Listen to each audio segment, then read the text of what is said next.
Días, buenos días. Estamos, ya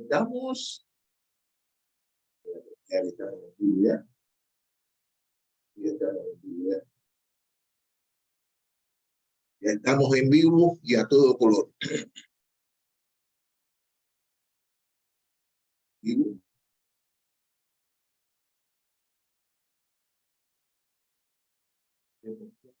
Ah, aquí también, ¿no?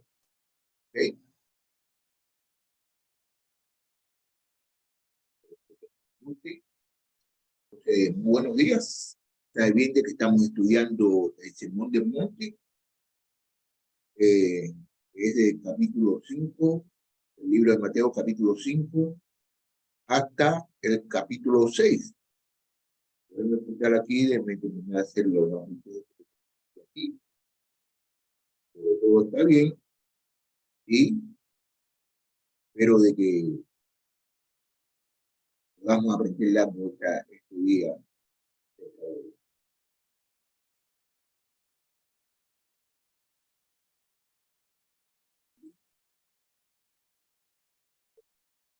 Ah,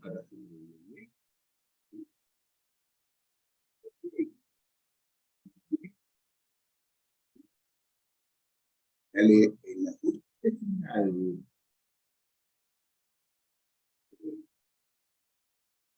Y debemos decir ya de que estamos en el negocio de nuestro Padre Celestial. Bueno, ahí la estuvimos estudiando de versículo 3 al 5. Habla de que podemos juzgar a los hermanos prácticamente si nosotros tenemos también pecados, y poderlos juzgar, nosotros tenemos que ir limpio a ellos y cuando le hablemos tenemos que saber cómo explicarle.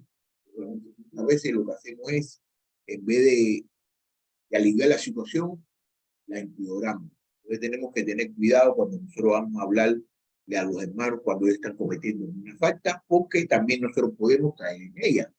Entonces ahora vamos aquí a estudiar el versículo 6 de el capítulo 7 del libro de Mateo. Ustedes saben bien de que muchas veces la gente interpreta este versículo, y este versículo tiene mucha enseñanza.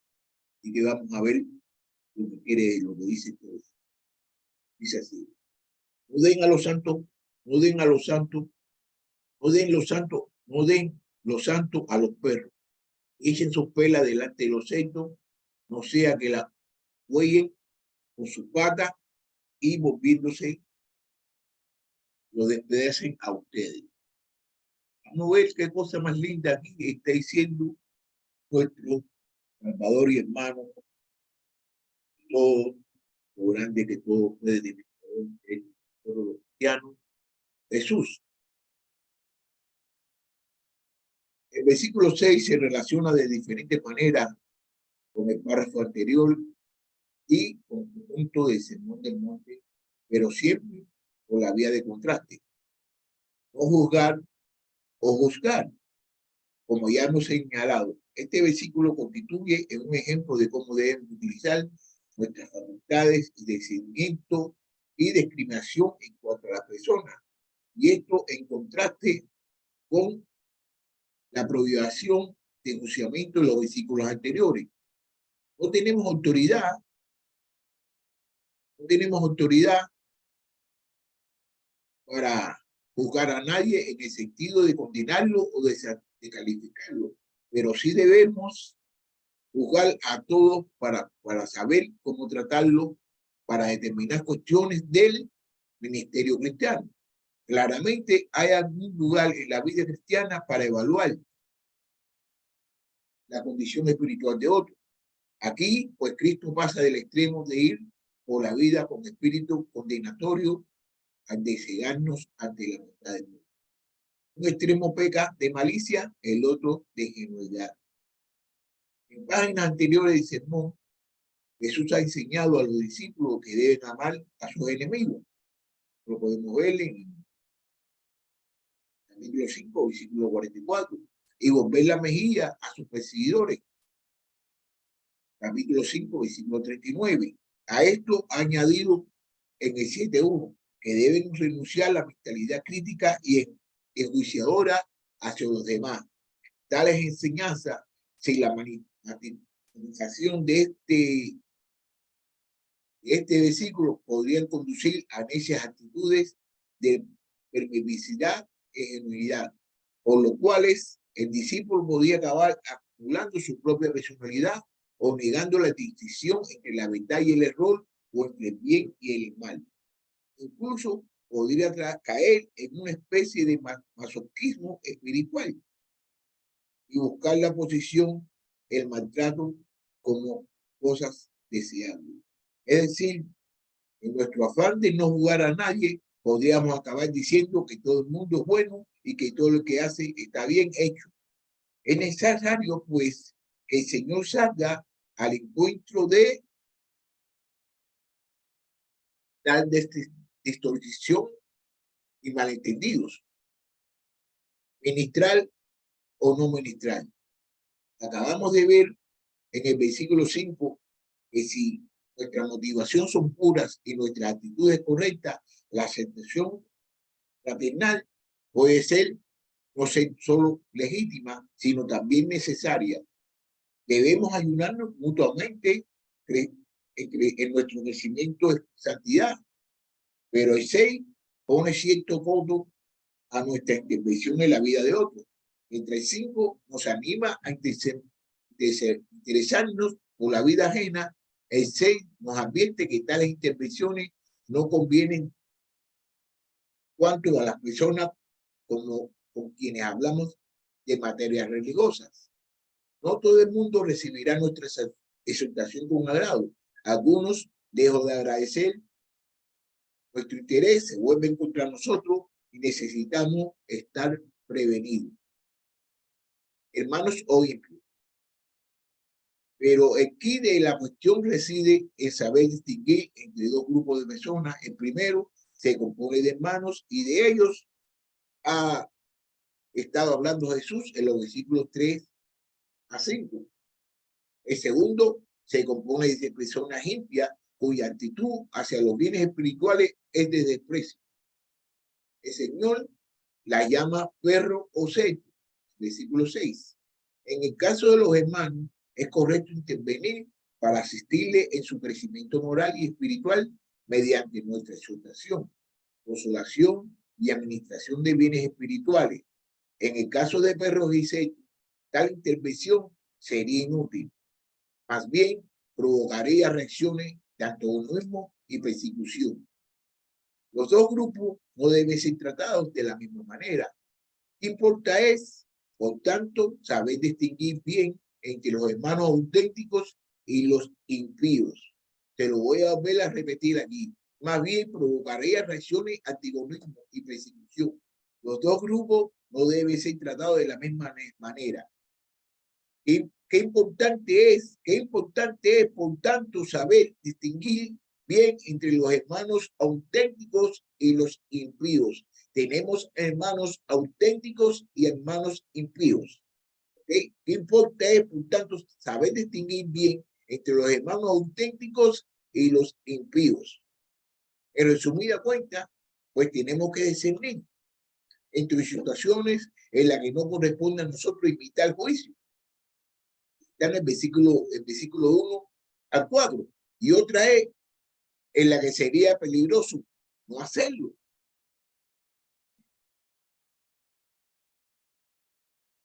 Entre personas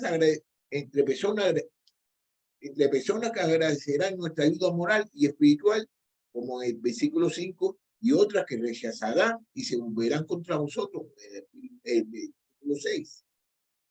Entre aquellos que son verdaderos hermanos, de 3 al 5, y aquellos que son perros y cerdos, lo podemos ver en el 6. Bueno, perros y cerdos. Vamos a definir qué cosa es perro y cerdo, ¿no? Para nosotros, el perro es un animal noble y aún el cerdo nos hace gracia. Pero para los judíos, tanto los perros como los cerdos eran animales tenidos por inmundos, peligrosos y despreciables. Empleaba ambas designación para referir a los gentiles, gente lejos de Dios, ignorante de su ley y de su voluntad. Se lo voy a volver a repetir, ¿ok? Para nosotros, el perro es un animal noble y aún el cerdo nos hace gracia, pero para los judíos, tanto los perros como los cerdos eran animales tenidos por inmundos, peligrosos y despreciables. Empleaba ambas designación para referirse a los gentiles, gente lejos de Dios, ignorante de su ley y de su voluntad. Entre los judíos, los perros de la calle eran tenidos en poca estima. Aquí la referencia, no es la de los pequeños perros mascotas, sino a los perros vagabundos, grandes, salvajes y feos. Uno podía verlo en todas partes vagando por la basura y los desperdicios arrojados en la calle. Ahora bien, nadie se le ocurría ofrecerle perlas a los cerdos. Sabemos perfectamente que son incapaces de apreciar su belleza y su valor. La tratarían con desprecio. De la misma manera, ningún discípulo sensato tomará los santos. Es decir, aquello que han recibido de parte de Dios el depósito del Evangelio y de la revelación divina y lo entregará a los perros, personas carnales de corazón maligno y de mente reprobada que desprecian los valores eternos y se burlan de Dios y de su palabra. El Señor nos enseña implícitamente que tales personas existen. Aquí necesitamos hacer algunas aclaraciones. En primer lugar, debemos recordar que para los antiguos la perla era símbolo de riqueza más exquisita. Por eso Cristo contó la parábola del mercader de la perla. Eso lo podemos ver en este mismo libro, capítulo 13, del 45 al 46. Y también por eso las puertas de la ciudad celestial son de perlas. En el libro de Apocalipsis, capítulo 21, versículo 21, se trata de algo de altísimo valor. Hacemos bien, pues, en preguntarnos si concedemos el debido valor a lo que llevamos entre manos. El Señor ha tenido a bien depositar con nosotros el tesoro de su evangelio. Somos llamados a colocarnos ante Él como guardia para protegerlo. Mira lo que dice el segunda de Timoteo, capítulo 1, 15. Mira lo que dice.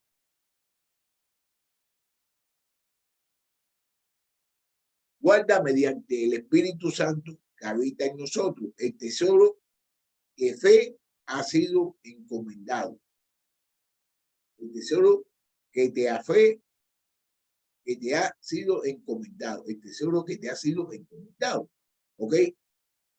Y administrarlo con sabiduría y con reconocimiento.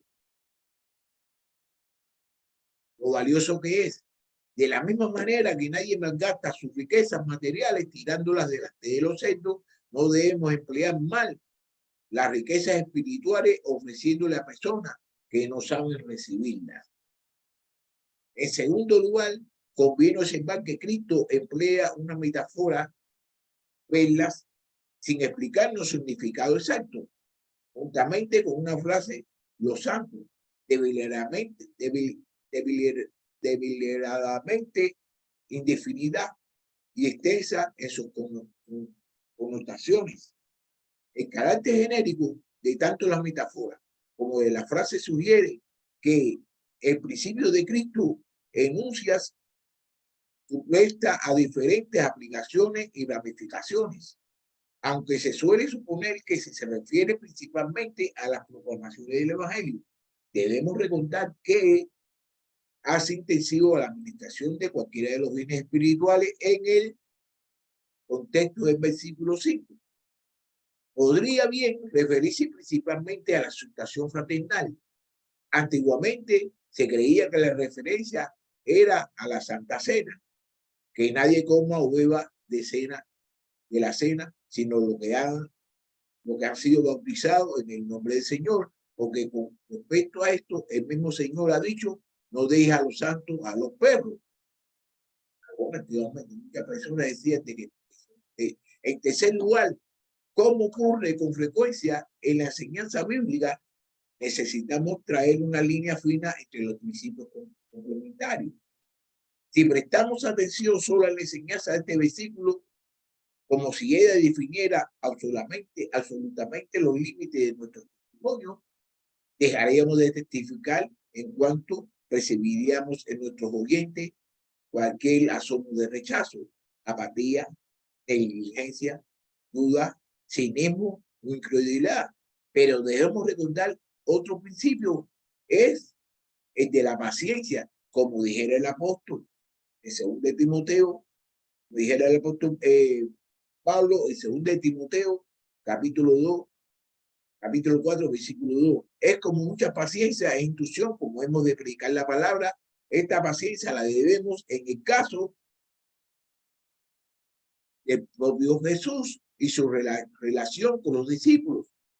¿Acaso del lado de Pedro cuando éste lo negó? No, más bien lo restauró con suma sabiduría y ternura. Juan 21, capítulo 21, de 15 al 19. ¿Abandonó Tomás porque éste se mostró incrédulo? No, sino que le extendió otra oportunidad. Esto está en el libro de Juan, capítulo 20, de 24 al 29. Esto mismo es cierto de Dios en su situación en la vida de los hombres. Vez tras vez tenemos que asombrarnos ante su longanimidad y paciencia. ¿Qué sería si nosotros si no fuera, qué sería de nosotros si no fuera paciente? No es cierto que muchos hemos llegado a calabrar el evangelio solo después de un periodo de resistencia. ¿Qué diremos, por ejemplo, de Saulo de Tarso, quien se dedicó a perseguir a la iglesia antes de ser alcanzado por Cristo? Por lo tanto, no es cuestión de utilizar cualquier reacción negativa como excusa para dejar de evangelizar y lavarnos las manos en cuanto a nuestro oyente. Antes bien, hemos de adquirir cierto discernimiento de la persona a fin de percibir donde hay una dureza inquebrantable de corazón y de una reacción inicial de resistencia que por la gracia de Dios cederá ante la persecución del espíritu. Tenemos que aprender cuando persevera en el testimonio y cuando desistir. Porque llega el triste momento en el que nos da cuenta de que no vale la pena insistir con ciertas personas. Mejor callarnos porque nuestro testimonio solo provoca engaño. Nuestra paciencia en este sentido, aunque debe ser amplia, debe tener un límite ante un persistente rechazo de las buenas nuevas de la gracia de Dios, especialmente cuando éste se expresa en términos sarcásticos o cínicos. Tendremos que sacudir el polvo de nuestros pies y buscar a otras personas dispuestas a abrazar nuestro mensaje. Esto es precisamente lo que vemos en ejemplo de Jesús. Para Herodes Antipas, que con frecuencia había recibido advertencias en Marcos 6, capítulo 6, versículo 20, que había descartado todas estas anotaciones, Jesús no tuvo ni una sola palabra. Pronunció una maldición sobre Capernaum porque no había recibido de corazón su mensaje, ni había aplicado su propia situación la lección enseñada por su poderosa obra. Instruyó a sus discípulos que no permanecieran de tiempo en aquellos lugares que rechazaron su predicación. En la palabra de la higuera estéril mostró que la paciencia de Dios, aunque es prolongada, no es algo que no tiene término. Ok, ahí tengo yo que subrayar todo esto.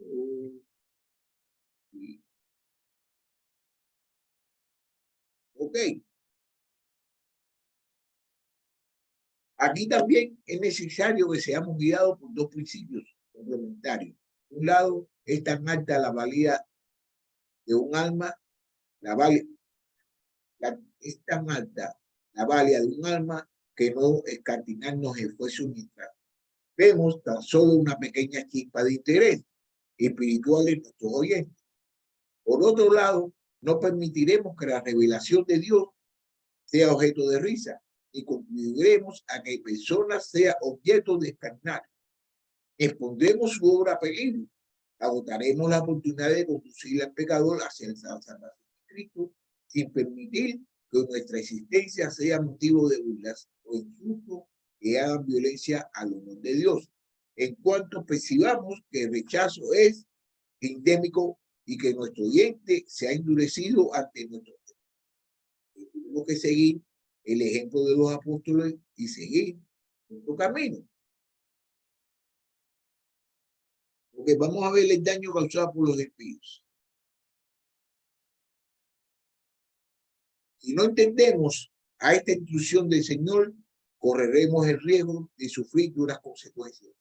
No solo malgastaremos nuestras energías dedicando tiempo y esfuerzo a personas ingratas e impias y, como consecuencia, descuidando a otras dispuestos a estar, sino que nos expondremos al desgaste moral y emocional que producen los argumentos, insultos y burlas de los impíos. Cristo expresa este peligro mediante una continuación de la instrucción de los perros y los cerdos. No sea que los oyen las perlas con sus patas y volviéndose o despadecen. Naturalmente, es más propio que de los cerdos obviar con sus patas y de los perros despadecer a sus víctimas. Y es en este sentido que debemos entender la frase. La violencia de los perros es mencionada por la Escritura con cierta frecuencia. Por ejemplo, recordemos las palabras de Samita al sentirse acorralado por sus enemigos. Perros me han rodeado, me han secado cuadrilla de malhechores, libra mi alma de espada, mi única vida de la garra del perro. El libro de Salmos, capítulo 12, 22, versículo 16. Igualmente, era proverbial entre los judíos la torpeza de los sectos y su tendencia a revocar el fango sin tener cuidado alguno de lo que pisaban. Hoy lo dice segunda de Pedro, capítulo 2, versículo 22. Ha sucedido a ellos, según el proverbio verdadero, el perro vuelve a su propio vómito y la puerca vuelve a revolcarse en el cielo. Algunas personas al rechazar el evangelio se vuelven completamente diferentes a sus valores y expresan y pisotean a los que la predican, como los cerdos. En cambio, otros como los perros se vuelven violentos y se muestran agresivos, crueles en los sabios de Dios. Como bien dijo Salomón, el que corrige al encarnizador atrae la deshonra y el que reprende al impío recibe insultos. No reprenda al encarnizador para que no te aborrezca, ni reprenda al sabio y te amará. Está en el libro de Proverbios, capítulo 9, versículo 17 al 8. A veces, por supuesto, la oposición a nuestro testimonio, ya tome la forma de desprecio o de persecución, es inevitable, por lo cual no debemos utilizar este versículo como excusa para no ser fieles en nuestro testimonio. Pero somos necios cuando lo provocamos innecesariamente a causa de nuestra persistencia en evangelizar a los que no quieren recibir nuestro mensaje. En resumida cuenta, pues los discípulos no deben ser ingenuos, necesitamos una aceptada discriminación en los asuntos espirituales. Necesitamos mantener los ojos bien abiertos para distinguir entre los que aún poniendo cierto grado de resistencia al evangelio no se han cerrado de todo a la obra del Espíritu y los que reciben nuestros testimonios solo con escarnio y oposición. No debemos pecar ni por exceso ni por defecto en la transmisión del evangelio a los testigos. Bueno, aquí ya vamos a concluir aquí este versículo que es el versículo de 9 a 6, el versículo del capítulo